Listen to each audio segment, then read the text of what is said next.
മുസ്ലിമീങ്ങൾക്ക് ഇനി അത് വരാൻ പോകണം. ഇനിയിപ്പോൾ ഈ തെരഞ്ഞെടുപ്പാണ് കഴിഞ്ഞു, എന്താ ഇപ്പോൾ ഇവിടെ വരാൻ പോണത്?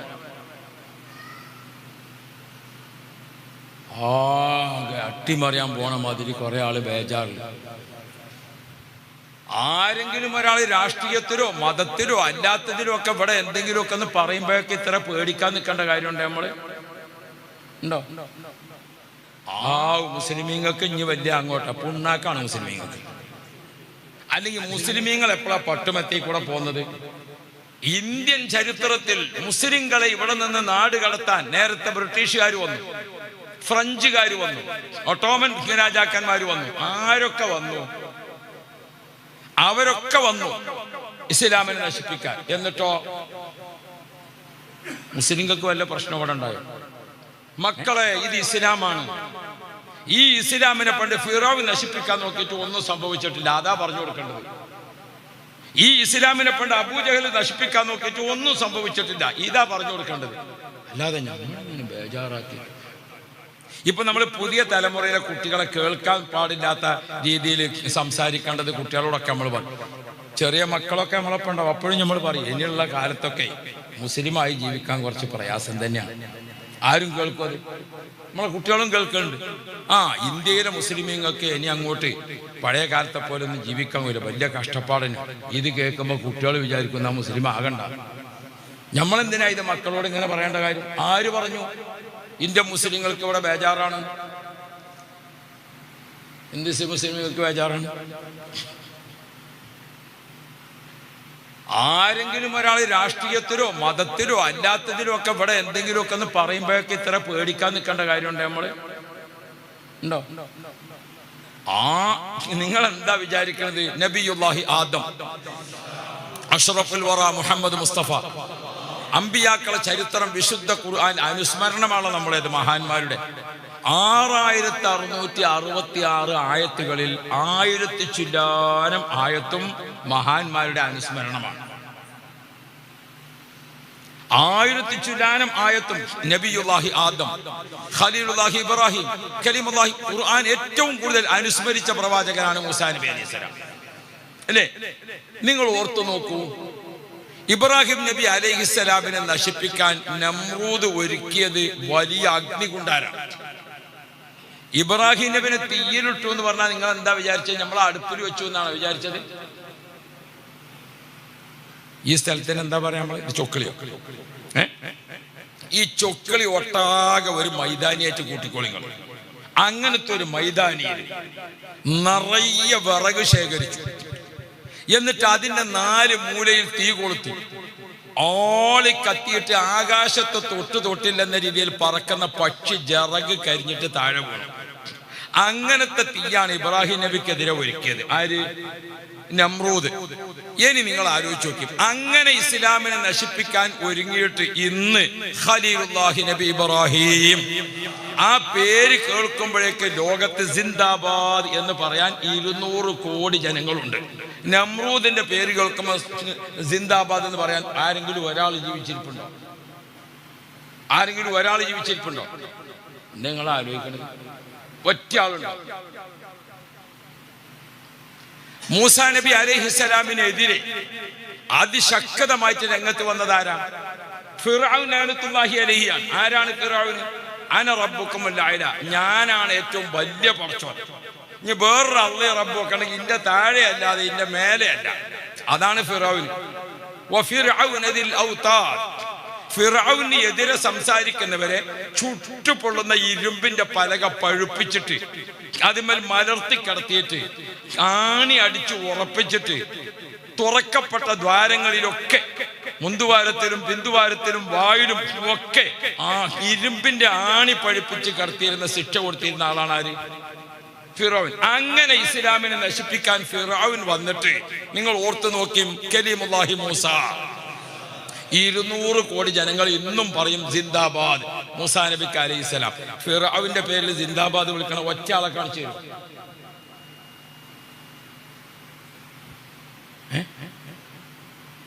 നിങ്ങൾ ഈ ഭാഗത്ത് എവിടെയെങ്കിലും ഫിറഔന്റെ 2 ആൾക്കാരുണ്ട്?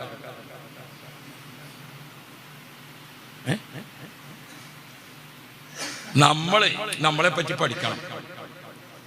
ആ മുസ്ലിമീങ്ങൾക്ക് ഇനി വലിയ അങ്ങോട്ടാ പുണ്ണാക്കാണ് മുസ്ലിമീങ്ങൾക്ക്. മുസ്ലിമീങ്ങൾക്ക് എന്ത് വരാൻ?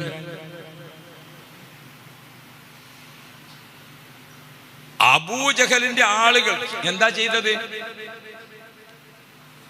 നബി കരീം സല്ലല്ലാഹു അലൈഹി വസല്ലമ തങ്ങളെയും സ്വഹാബാക്കളെയും നശിപ്പിക്കുന്നതിന് എന്തൊക്കെയാണ് ചെയ്തത്?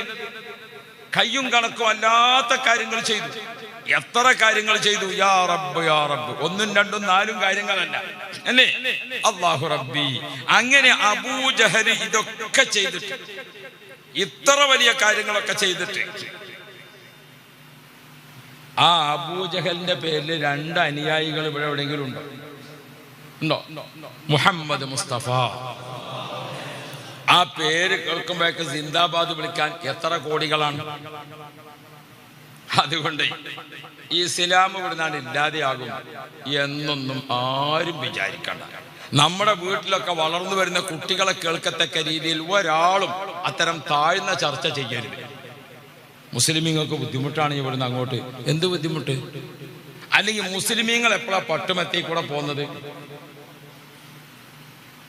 ഇന്ത്യൻ ചരിത്രത്തിൽ മുസ്ലിങ്ങളെ ഇവിടെ നിന്ന് നാട് കടത്താൻ നേരത്തെ ബ്രിട്ടീഷുകാർ വന്നു, ഫ്രഞ്ചുകാർ വന്നു, ഒട്ടോമൻ രാജാക്കന്മാർ വന്നു. ആരൊക്കെ വന്നു?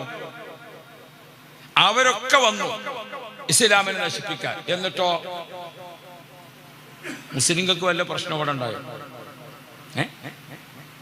നമ്മൾ വിശ്വസിക്കുന്ന അള്ളാഹുവിനെ അറിഞ്ഞ് വിശ്വസിക്കണം. അള്ളാഹുവിനെ അറിഞ്ഞ് വിശ്വസിക്കണം. നബി മുഹമ്മദുർ റസൂലുള്ളാഹി നബി സല്ലല്ലാഹു അലൈഹി വസല്ലമ തങ്ങളെ ഒരു മുസ്ലിം ലോകത്ത് ഇല്ലാതിരിക്കാൻ ഇനി എന്താ വഴി? ഇനി മുഹമ്മദിനെ കൊന്നു കളയാം. അതിനെന്ത് ചെയ്യണം? മക്കത്തെ എല്ലാ തറവാട്ടുകാരും കൂടി ചേർന്നു. ഓരോ കുടുംബത്തിൽ നിന്നും ഓരോരോ ചെറുപ്പക്കാരെ തെരഞ്ഞെടുത്തു. അവരൊക്കെ കയ്യിൽ മൂർച്ചയുള്ള വാള് കൊടുത്തു. നബി തങ്ങൾ ഉറങ്ങുന്ന സമയത്ത് വീട് വളഞ്ഞു. നിങ്ങൾക്ക് അറിയുന്ന ചരിത്രമാണ് അല്ലേ? എന്നിട്ട് നബി തങ്ങൾ എഴുന്നേറ്റ് വരുമ്പോ ഒറ്റ വെട്ട്. ആരെ നബിനെ വെട്ടിയത്? എല്ലാരും. ആരെ പേരിലും ആക്ഷൻ ഇല്ല, ആരെ പേരിലും ശിക്ഷ എടുക്കാൻ പറ്റൂല. അങ്ങനെയാണ് അവർ തീരുമാനിച്ചത്. ഒരാളെ മാത്രമാകുമ്പോൾ അവരിങ്ങോട്ട് ഒറ്റുകൊടുത്തു, മറ്റോ ഒറ്റുകൊടുത്തു. പിന്നീടുള്ള കാലത്തെങ്കിലും മുഹമ്മദ് നബിനെ കൊന്ന ആളാണ് എന്ന് പറയലോ. എല്ലാവരും ഒരുമിച്ച്. ചില കേസ് അങ്ങനെ ഉണ്ട്. വയനാട്ടിന് മുമ്പ് ഒരു അടിയുണ്ടായി, മുസ്ലിങ്ങളും മറ്റുള്ളവരും തമ്മിൽ. അപ്പൊ കേസെടുക്കാൻ വേണ്ടി FIR ഇടാൻ വേണ്ടി പോലീസ് വന്ന് നോക്കുമ്പോൾ അടിയോടടി നടക്കുകയാണ്. അപ്പൊ മൊഹീദ്ദീൻ ഷെയ്ഖ് എന്ന് പറഞ്ഞിട്ടാണ് അടിക്കണത്. അപ്പൊ പോലീസ് FIR-ൽ 1-ാമത്തെ പ്രതി മൊഹീദ്ദീൻ ഷെയ്ഖിനെ എഴുതി. അപ്പൊ ഇന്നും പ്രതിനെ കിട്ടിയിട്ടില്ലല്ലോ. അപ്പോ അള്ളാഹു തആല നമുക്ക് ഖൈർ നൽകുമാറാവട്ടെ. അപ്പൊ മുസ്ലിമീങ്ങളെ സംബന്ധിച്ചിടത്തോളം 1-ാം പ്രതിനെ പിടുത്തത്തിൽ കിട്ടാത്ത ചില സംഗതി നമ്മളെ അടുത്തുണ്ട്. അത് നമ്മൾ ഉറപ്പിക്കണം. വെറുതെ ഈ കുട്ടികളൊക്കെ കേൾക്കത്തക്ക രീതിയിൽ മോഡിന്റെ പ്രസ്താവന കണ്ടോ? മുസ്ലിമീങ്ങൾക്ക് കുറച്ച് ബുദ്ധിമുട്ട് തന്നെയാണ്. നമ്മൾ മുസ്ലിമീങ്ങളാവണം. അഷ്റഫുൽ വറ മുഹമ്മദ് മുസ്തഫ. ഈ ശത്രുക്കളൊക്കെ ഇങ്ങനെ ഊരിപ്പിടിച്ച വാളുമായിട്ട് നിൽക്കുന്നതിന്റെ മധ്യത്തിൽ നബി സല്ലല്ലാഹു അലൈഹി വസല്ലം തങ്ങൾ വീട്ടിൽ നിന്ന് എഴുന്നേറ്റു. യാസീൻ വൽ ഖുർആനിൽ ഹകീം. ഖുർആൻ ഇങ്ങനെ ഓതിയിട്ട് വജഅൽനാ മിൻ ബൈനി ഐദിഹിം സദ്ദ വമിൻ ഖൽഫിഹിം സദ്ദ. അല്ലാഹുവിന്റെ റസൂൽ ഖുർആൻ ഇങ്ങനെ ഓതിയിട്ട് ഊരിപ്പിടിച്ച വാളുമായി നിൽക്കുന്നവരെ എല്ലാവരും അവിടെ കിടന്നുറങ്ങി. എല്ലാവരും വാളും തൊട്ടടുത്ത് വെച്ചിട്ട് റസൂലുള്ളാഹിന്റെ അടിയിൽ കൂടെ സീതയാണ് പോയി. അല്ലാഹു റബ്ബി. നബി തങ്ങൾ എങ്ങനെ പോയത്? അല്ലാഹു റബ്ബി. ആ കുടുങ്ങി നിൽക്കുന്ന ബ്ലോക്കിലുണ്ടല്ലോ ആംബുലൻസിനൊരു പോക്ക്, എവിടെയും തട്ടാതെ അല്ലാഹുവിന്റെ റസൂൽ പോയി. എന്നിട്ട് നബി സല്ലല്ലാഹു അലൈഹി വസല്ലമ തങ്ങൾ സമുദ്രനിരപ്പിൽ നിന്ന് 1800 അടി ഉയരത്തിലുള്ള സൗർ പർവ്വതത്തിന്റെ ഗുഹയിലെത്തി. ആ സൗർ പർവ്വതത്തിന്റെ ഗുഹയിൽ ചെന്നിട്ട് ആ വലിയ ഗുഹയിലേക്ക് സിദ്ദീഖ് തങ്ങളാണ് കടന്നു. പിന്നീട് റസൂലുള്ളാഹി തങ്ങൾ വന്നു. നബി തങ്ങൾ മുത്തുനബിന്റെ മടിത്തട്ട്, സിദ്ദീഖ് തങ്ങളെ മടിത്തട്ടിലേക്ക് തലവെച്ചുകൊണ്ട് ആര് കടന്നു? നബി സല്ലല്ലാഹു അലൈഹി വസല്ലം തങ്ങൾ കടന്നു. അപ്പൊ ആരാ നബി തങ്ങൾക്ക് കാവൽ വന്നത്? ഒരു ചിലന്തി വല കെട്ടി. ഒരു ചിലന്തി വല കെട്ടി. ഏതാ ചിലന്തി വല? ചിലന്തിയുടെ വല എന്ന് പറഞ്ഞാൽ എന്താ? നമ്മൾ രാവിലെ ഇങ്ങനെ നടന്നു പോകുമ്പോൾ ഇങ്ങനെ അതുകൊണ്ട് വേപ്പൂർ കാളിയാടോട് ഞാൻ പറഞ്ഞു, കാളിയാർ മുന്നിൽ നടക്കുകയാണ്. ഈ മാറാലൊക്കെ തട്ടാൻ ഞാനാ നല്ലയില്ലേ എന്ന് ചോദിച്ചു മൂപ്പര്. അള്ളാഹു തആല ഖൈറും ബർക്കത്തും തരട്ടെ. അപ്പൊ നമ്മളൊരു തട്ടിയ അത്രേ ഉള്ളൂ ചിരന്തി വരെ. ഇന്ന അല്ലാഹുൽ ബുയൂത്തിലെ ബൈത്തുൽ അങ്കബൂത്ത്, അതുകൊണ്ടാണ് ഒരു കാവല്. പിന്നെ ചിരന്തി ഇങ്ങനെ വല കെട്ടി കഴിഞ്ഞപ്പോ പിന്നെ കാര്യമായിട്ട് കാവലിന് രണ്ടാള് വന്നു. ഏതാ രണ്ടാള്? രണ്ട് മാടപ്രാക്കൾ വന്നു, ഒരാണും ഒരു പെണ്ണും, രണ്ട് പ്രാക്കൾ. ആ രണ്ട് പ്രാക്കൾ വന്നിട്ട് മുഖാമുഖം ഇങ്ങനെ ഇരുന്നു. ആ പ്രാക്കൾ, ആ രണ്ട് പ്രാവുകൾ 3 ദിവസം വെള്ളം കുടിച്ചില്ല, അവര് ഭക്ഷണം കഴിച്ചില്ല, ഒരു പോള കണ്ണ് ചിമ്പിയില്ല. ആ പ്രാക്കൾ എന്താ ചെയ്യുന്നത്? ഒന്ന് വലഭാഗത്തേക്ക് നോക്കും, ആരെങ്കിലും വരുന്നുണ്ടോ? ഒന്ന് ഇടഭാഗത്തേക്ക് നോക്കും, ആരെങ്കിലും വരുന്നു? ഒന്ന് മുന്നിലേക്ക് നോക്കും, നബിതങ്ങൾക്ക് വല്ലതും സംഭവിക്കുന്നുണ്ടോ? ഇപ്പോഴും ആ പ്രാക്കളെ പോയാൽ നിങ്ങൾക്ക് അതേ കാഴ്ച കാണാം. മക്കത്ത് ആ പ്രാവിനെ കണ്ട ഇതിന്റെ പാരമ്പര്യത്തിലെ മക്കളല്ലേ ആ പ്രാക്കൾ. അതെന്താണ്? അവിടെ ആരെങ്കിലും വരുന്നുണ്ടോ, ഇവിടെ ആരെങ്കിലും വരുന്നുണ്ടോ, നബിതങ്ങൾക്ക് വല്ലതും പറ്റുന്നുണ്ടോ? ആ രണ്ട് പ്രാക്കളും ഒരു ചിരന്തി വല കെട്ടി നിൽക്കുന്നു. ഇതാണ് റസൂലുള്ളാഹിക്ക് അല്ലാഹു കാവലേൽപ്പിച്ചത്. അപ്പോഴാണ് ശത്രുക്കൾ ഉണർന്നു, നബിനെ കാണാനില്ല, 4 ഭാഗത്തും അവര് ചിതറി. അപ്പൊ അബൂജഹലിന്റെ ഒരു പ്രഖ്യാപനം വന്നു. എന്താണ്? 100 ഒട്ടകം സമ്മാനം. അന്നത്തെ 100 ഒട്ടകം എന്ന് പറഞ്ഞാൽ 100 ലോറിയല്ല, 100 കപ്പലാണ്. മരുഭൂമിയിലെ കപ്പലാണ് അന്നത്തെ ഒട്ടകം. അല്ലാഹു റബ്ബി, 100 ഒട്ടകം എന്ന് പറഞ്ഞാൽ 100 കപ്പൽ. ആ സമ്മാനം പ്രഖ്യാപിച്ചപ്പോൾ നബിതങ്ങൾക്ക് 4 ഭാഗത്തും ശത്രുക്കൾ. ബഹുമാനപ്പെട്ട സയ്യിദുനാ അബൂബക്കർ സിദ്ദീഖ് വസ്സദഖു ഫിൽ ഗാരി വസ്സദ്ദീഖു ലം യരിമ വഹും യഖൂലൂന മാ ഫിൽ ഗാരി മിൻ അരിമി മൗലായ.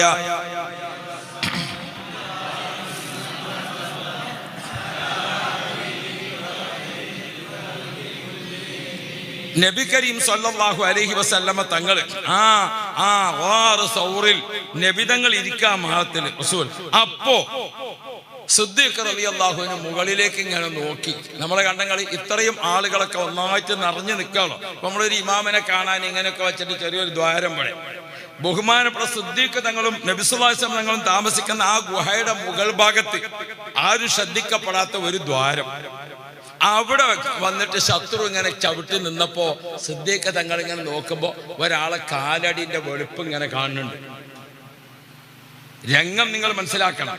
4 ഭാഗത്തും റസൂലുള്ളാഹിനെ കൊല്ലാൻ കാത്തു നിൽക്കുന്ന ആൾക്കാർ. അപ്പോഴാണ് ഈ മാളത്തിൽ റസൂലുള്ള ഒറ്റയ്ക്ക്, സിദ്ദീഖ് തങ്ങൾ മാത്രം. അപ്പൊ സിദ്ദീഖ് റളിയല്ലാഹു അൻഹു ഈ ആളെ കാലടി ഇങ്ങനെ കണ്ടപ്പോ നബി തങ്ങളെ വിളിക്കാൻ സിദ്ദീഖ് തങ്ങൾക്ക് പേടിയായി. എന്തേ സൗണ്ട് കേട്ടാലോന്ന് റസൂൽ സിദ്ദീഖ് റളിയല്ലാഹു അൻഹു നബിയെ, ശത്രുക്കളാണ് ഈ വന്ന് നിൽക്കുന്നത്, അവരെങ്ങാനും താഴോട്ട് നോക്കിയാൽ നമ്മളെ കാണൂലേന്ന് ചോദിച്ചു. ഈ മുകൾ ഭാഗത്ത് ഊരിപ്പിടിച്ച വാളുമായി നിൽക്കുന്ന ശത്രു ആ ദ്വാരത്തിൽ കൂടെ താഴോട്ട് നോക്കിയാൽ നമ്മളെ കാണൂലേ നബിയെ? അതങ്ങ് ചോദിച്ചപ്പോൾ നബിയുനാ മുഹമ്മദ് മുസ്തഫ അള്ളാൻ റസൂൽ ചോദിച്ചു, സിദ്ദീഖേ നിങ്ങൾ എന്താണ് വിചാരിക്കുന്നത്? ഈ ഗുഹക്കകത്ത് നമ്മൾ 2 പേരും മാത്രമാണോ? നമ്മുടെ ഇവിടെ എത്തിച്ചിരിക്കുന്നവർ അല്ലാഹു ഇല്ലേ? ഇതിനകത്ത് ഇപ്പൊ നമ്മൾ 2 പേര് മാത്രമാണോ? നമ്മളെ ഇവിടെ എത്തിച്ചിരിക്കുന്നവർ അല്ലാഹു ഇല്ലേ? സാനിയത്നൈനി ഇദ്ഹുമാ ഫിൽ ഗാർ, ആ ഗാർ സൗറിൽ 2 ആള്. വസ്സദഖു ഫിൽ ഗാരി വസ്സദ്ദീഖു ലം യരിമ വഹും യഖൂലൂന മാ ഫിൽ ഗാരി മിൻ അരിമി വന്നുൽ ഹമാമ വവന്നുൽ അൻകബൂത അല യാ റബ്ബ്. ബഹുമാനപ്പെട്ട സഹോദരങ്ങളെ, നബി സല്ലല്ലാഹു അലൈഹി വസല്ലമ തങ്ങൾ താമസിക്കുന്ന ഗുഹാമുഖത്ത് ഒരു ചിലന്തി, പിന്നെ അവിടെ ഇരിക്കുന്നത് 2 മാടപ്രാക്കൾ. ആ ചിലന്തി വല കൊണ്ടും 2 പ്രാക്കളെ കൊണ്ടും മുത്തുനബിക്ക് കാവൽ നിൽക്കുന്ന സ്ഥലത്ത് സിദ്ദീഖ് തങ്ങൾ റസൂലുള്ളാഹിനോട് പറഞ്ഞു, നബിയെ അവരൊന്ന് താഴേക്ക് നോക്കിയാൽ നമ്മളെ കാണൂലേ? ആ സമയത്ത് റസൂലുള്ളാഹി തങ്ങൾ സിദ്ദീഖ് തങ്ങൾക്ക് ചൊല്ലിക്കൊടുത്ത ദിക്ർ ഒന്ന് ചൊല്ലിക്കോ. ഹസ്ബുനല്ലാഹു വനിഅമൽ വകീൽ നിഅമൽ മൗലാ ഹസ്ബുനല്ലാഹു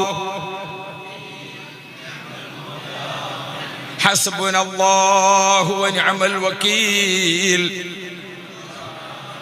ഓരോ സത്യവിശ്വാസിയും സുബഹി നിസ്കരിച്ചിട്ട് ഒരു 11 പ്രാവശ്യം പകലിന്റെ തുടക്കം, ഓരോ സത്യവിശ്വാസിയും രാത്രി മഗ്‌രിബ് നിസ്കരിച്ചിട്ട് ഒരു 11 പ്രാവശ്യം രാത്രിയുടെ തുടക്കം. അല്ലാ, ഈ രാത്രിയിലും എനിക്കും എൻ്റെ ഭാര്യ, മക്കൾ, കുടുംബം, സ്വത്ത്, പള്ളി, മദ്രസ, ഞങ്ങളെ നാടിനൊരു കാവലായിട്ട് ഹസ്ബുനല്ലാഹു വ നിഅമൽ വകീൽ, നിഅമൽ മൗലാ,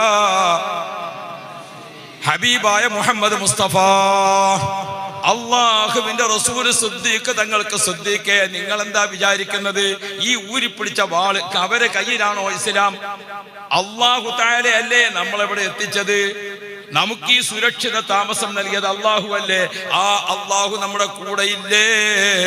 അതുകൊണ്ട് നിങ്ങൾ എന്തിനു ഭയപ്പെടുന്നു? നമുക്കൊരു അല്ലാഹു ഉണ്ട്. കുട്ടികളെ പേടിപ്പിക്കരുത്. വളർന്നു വരുന്ന തലമുറയെ ഒരിക്കലും ബേജാറാക്കരുത്. ഒരു വാപ്പയും ഒരു ജ്യേഷ്ഠനും പുതിയ കുട്ടികളെ, ചെറുപ്പക്കാരായ മക്കളെ കേൾക്കത്തക്ക രീതിയിൽ മുസ്ലിമീങ്ങൾക്ക് വല്ലാത്ത ബുദ്ധിമുട്ട് വരാൻ പോകുന്നു. മുസ്ലിമീങ്ങൾക്ക് അങ്ങനെ പ്രയാസം വരാൻ പോകുന്നു. ഒരു പ്രയാസമില്ല. മുസ്ലിമീങ്ങളെ പ്രയാസപ്പെടുത്തിയിരിക്കുന്ന അന്നത്തെ ആളുകൾക്ക് ഒരു അനുയായി ഇപ്പോൾ ലോകത്ത് ജീവിച്ചിരിപ്പില്ല. ഉണ്ടോ? ഫിറഔനിന്റെ ഒരു അനുയായി ഇവിടെ ആരാ സിന്ദാബാദ് വിളിക്കാനുള്ളത്? അബൂജഹലിന്റെ ഒരു പിൻഗാമി ഇവിടെ ആരാണുള്ളത്? ഇബ്രാഹിം നബിനെ തീരട്ട നമ്രൂദിന്റെ ഒരു അനുയായി ഇവിടെ ആരാണുള്ളത്? ബഹുമാനപ്പെട്ട സുൽത്താനുൽ ഹിന്ദ് ഖാജ മുഈനുദ്ദീൻ ചിശ്തിയിൽ അജ്മീരി, നമുക്കൊക്കെ അറിയുന്നത് പോലെ അല്ലാഹുവിന്റെ റസൂൽ മുഹമ്മദ് മുസ്തഫ നബി കരീം സല്ലല്ലാഹു അലൈഹി വസല്ലമ തങ്ങൾ വിളിച്ചു, യാ മുഈനുദ്ദീൻ അന്ത സുൽത്താനുൽ ഹിന്ദി വ വലിയുഹ ദാക മസ്കനുക വ മദ്ഫനുക. ഓ മുഈനുദ്ദീൻ, നിങ്ങൾക്ക് താമസിക്കാനുള്ള സ്ഥലം ഇന്ത്യയാണ്. ഇനി അങ്ങോട്ടുള്ള ആയുഷ്കാലം മുഴുവനും നിങ്ങൾക്ക് ഹയാത്തിലും മൗത്തിലും നിങ്ങൾ താമസിക്കേണ്ടത് ഇന്ത്യയിലാണ്. അന്ത സുൽത്താനുൽ ഹിന്ദി വ വലിയുഹ, നിങ്ങൾ ഇന്ത്യയുടെ രക്ഷാധികാരിയും ഭരണാധികാരിയുമാണ്. ഭൂമിയുടെ മുകൾ ഭാഗത്തും ഭൂമിയുടെ അടിഭാഗത്തും ഇനി നിങ്ങൾ താമസിക്കേണ്ടത് ഇന്ത്യയിലാണ്. റസൂൽ സല്ലല്ലാഹു അലൈഹി വസല്ലമ തങ്ങൾ വിളിച്ചു പറഞ്ഞു. ബഹുമാനപ്പെട്ട ഖാജ തങ്ങൾ പുറപ്പെട്ടു ജിദ്ദ. അങ്ങനെ അവിടെ നിന്ന് യാത്ര ചെയ്തിട്ട് ഇന്നത്തെ ഇറാഖ്, ഇറാഖിൽ നിന്ന് അഫ്ഗാനിസ്ഥാൻ, അഫ്ഗാനിസ്ഥാനിൽ നിന്ന് കാണ്ഡഹാർ, കാണ്ഡഹാറിൽ നിന്ന് നബിതങ്ങൾ ഇങ്ങനെ വരച്ച് കാണിച്ചു കൊടുത്ത മാപ്പ് പ്രകാരം അന്നത്തെ ഗൂഗിൾ ബഹുമാനപ്പെട്ട റസൂലുള്ളാഹി തങ്ങൾക്ക് കൊടുത്തിട്ട് അത് പ്രകാരം റസൂലുള്ളാഹി തങ്ങൾ വന്നു. ഡൽഹി അതിർത്തിയിലൊക്കെ പട്ടാളക്കാരെ കാവൽ നിർത്തിയിട്ടുണ്ട്. പൃഥ്വിരാജൻ ഒരു കാവൽക്കാരനും കാണാതെ ഖാജ തങ്ങൾ അജ്മീർ ഷരീഫിന്റെ മരത്തണലിൽ, ഖാജ തങ്ങൾ അജ്മീർ ഷരീഫിന്റെ മരത്തണലിൽ, ആ മരത്തണലിൽ ഇങ്ങനെ ഇരുന്നു കൊണ്ട് ഖാജ തങ്ങൾ ഓതി, അഊദു ബില്ലാഹി മിനശ് ശൈത്വാനിർ റജീം ബിസ്മില്ലാഹിർ റഹ്മാനിർ റഹീം അല്ലാഹു റബ്ബി. വിശുദ്ധ ഖുർആൻ പകൽ ഒരു ഖതം തീർത്തു, രാത്രി ഒരു ഖതം തീർത്തു. ഖാജ തങ്ങൾ ദിവസം 2 ഖതം ഖുർആൻ ഓതി. പകൽ ഒരു ഖതം ഓതി തീർത്തു, രാത്രി ഒരു ഖതം തീർത്തു. ഓരോ ഖതമും ഖുർആൻ ഇങ്ങനെ തീരുമ്പോ ഫാത്തിഹ മുതൽ തുടങ്ങിയിട്ട് ഖുൽ അഊദു ബിറബ്ബിന്നാസ് ഇങ്ങനെ എത്തിയാണ്. ചെറിയ സൂറത്തുകൾ ഇങ്ങനെ ഓതി എത്തുമ്പോൾ ഒരു പ്രത്യേകതയുണ്ട്. എന്താണ്? വദ്ദുഹാ വല്ലൈലിയുടെ താഴോട്ടുള്ള സൂറത്ത് ഖതമു തീർത്തുകൊണ്ട് ഓതുമ്പോൾ അതിങ്ങനെ എത്തുന്ന സമയത്ത് ഒരു തസ്ബീഹ് ചൊല്ലണം. സുബ്ഹാനല്ലാഹി വൽഹംദുലില്ലാഹി വലാ ഇലാഹ ഇല്ലല്ലാഹു അല്ലാഹു അക്ബർ അല്ലാഹു അക്ബർ വലില്ലാഹിൽ ഹംദ്. ചെറിയ സൂറത്ത് ഇങ്ങനെ എത്തുമ്പോൾ നമ്മൾ ഖതം തീരുമ്പോൾ ഓരോ സൂറത്തും ഓതിക്കഴിഞ്ഞാൽ അതിങ്ങനെ ചൊല്ലണം. ഖാജ തങ്ങൾ ഇങ്ങനെ ഖുർആൻ ഖതം ഇങ്ങനെ തീരാൻ സമയത്ത് പരിസരത്ത് നിന്ന് ഒരു സൗണ്ട് ഇങ്ങനെ വരും. പരിസരത്ത് ഒരു സൗണ്ട് ഇങ്ങനെ വരും. എന്താ സൗണ്ട്? ഖബിൽനാ ഖതമക യാ മുഈനുദ്ദീൻ. ഓ മുഈനുദ്ദീനെ, നിങ്ങൾ ഓതിയിരിക്കുന്ന ഖുർആൻ നമ്മൾ സ്വീകരിച്ചിരിക്കുന്നു. നിങ്ങൾ ഓതിയിരിക്കുന്ന ഖുർആൻ നമ്മൾ സ്വീകരിച്ചിരിക്കുന്നു. ഖാജ തങ്ങൾ ഇങ്ങനെ അവിടെ ഖുർആൻ ഓതിയിരിക്കുക. ആ വഴിക്ക് പോകുന്ന ആളുകൾ ഖാജ തങ്ങളെ ഒന്നിങ്ങനെ നിൽക്കും. ആ നിൽക്കുമ്പോൾ ചില ആൾക്കാർ ഇത് ഏതോ ഒരു ദിവ്യ പുരുഷനാണല്ലോ, ഇത് ഏതോ വലിയൊരാളാണല്ലോ, അദ്ദേഹത്തോട് പറഞ്ഞു എനിക്ക് സുഖമില്ല. ഖാജ തങ്ങളൊന്ന് മന്ത്രിച്ചു, സുഖക്കേട് മാറി. ഖാജ തങ്ങളൊന്ന് നോക്കി, കണ്ണേറ് മാറി.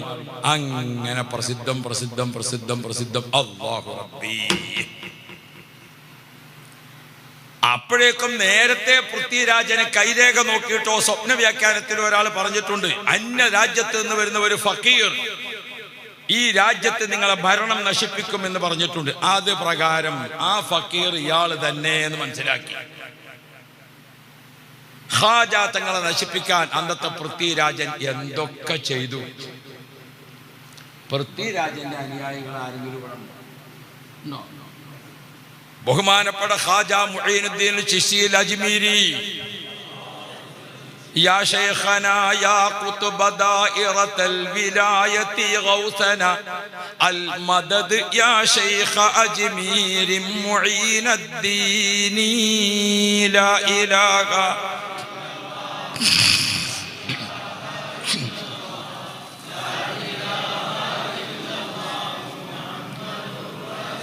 صار شادي ديوهم صار شادي ديوهم سعدي بنظر منكم المدد يا شيخ أجمير معين الدين لا إله الله لا إله إلا الله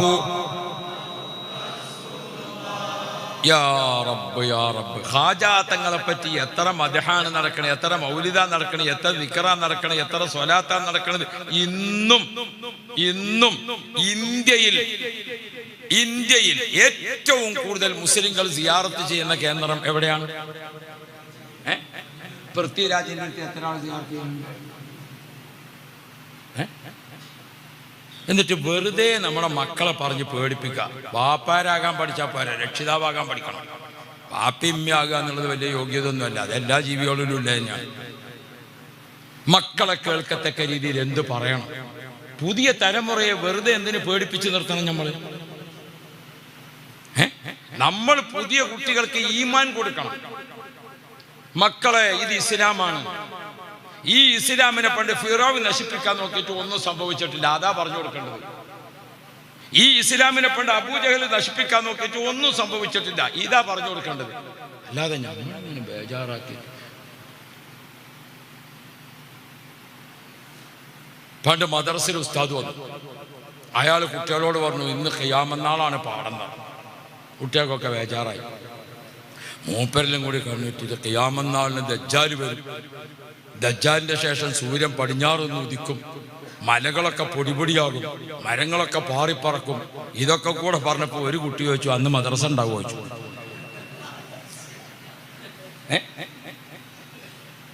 ആ കുട്ടി എന്താ വെച്ചത്? ഓനിക്ക് പറയേണ്ടത് അതാ. നമ്മൾ നമ്മുടെ മക്കൾക്ക് കൊടുക്കുമ്പോഴേ എന്തു കൊടുക്കണം? കുറച്ച് കയറിയിരുന്നോളി, ലേശം.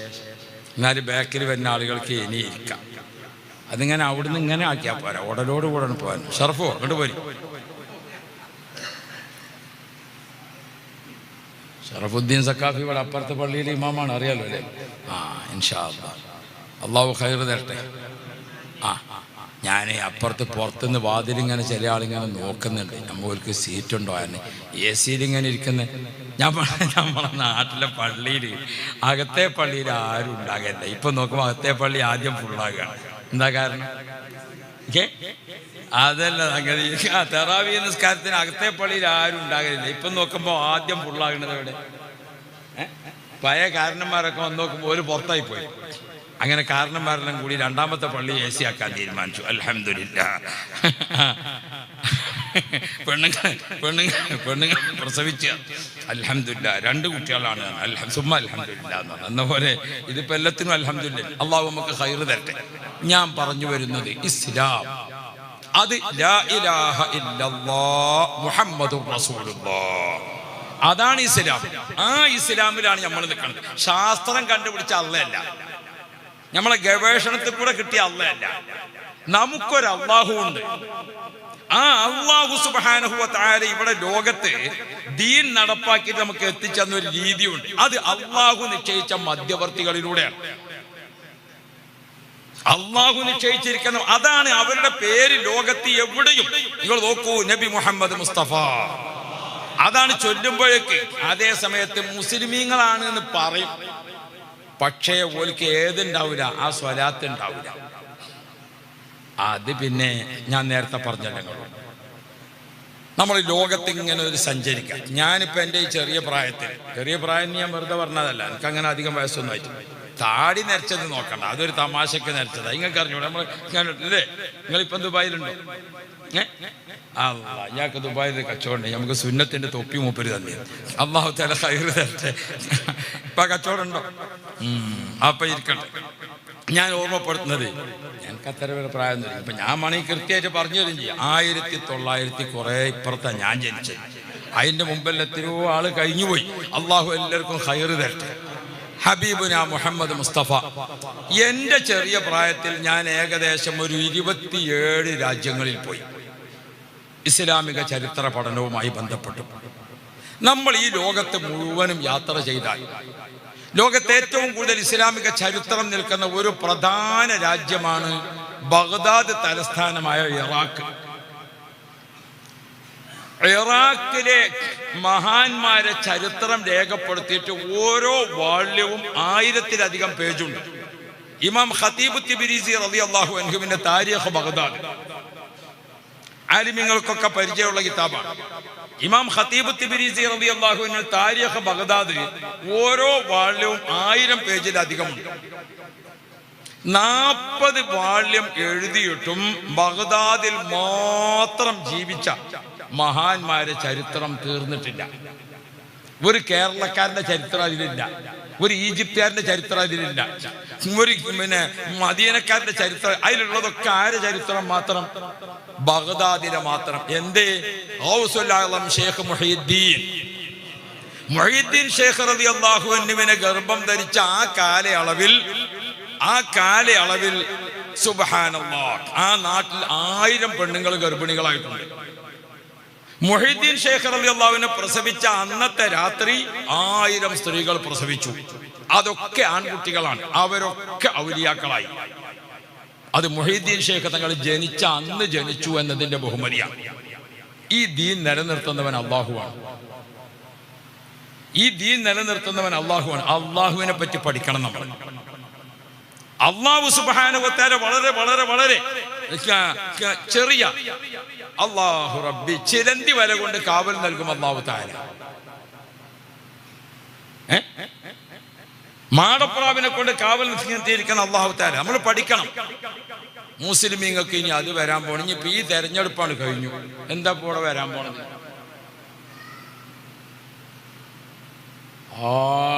അട്ടിമറിയാൻ പോണ മാതിരി കുറെ ആള് ബേജാറില്ല.